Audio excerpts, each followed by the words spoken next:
We are going to release 3 new varieties, Brawl, CL, and Bird, and another one that we haven't named yet.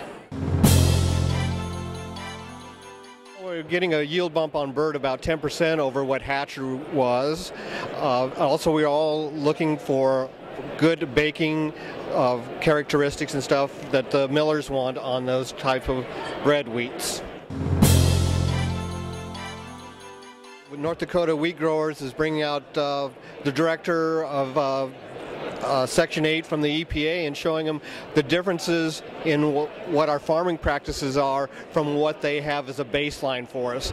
Most of the time they think that sprayers have no cabs, it's all open air, that airplanes are using ground flaggers still and stuff, and that's not the case. So we want them to bring themselves up to speed on our practices.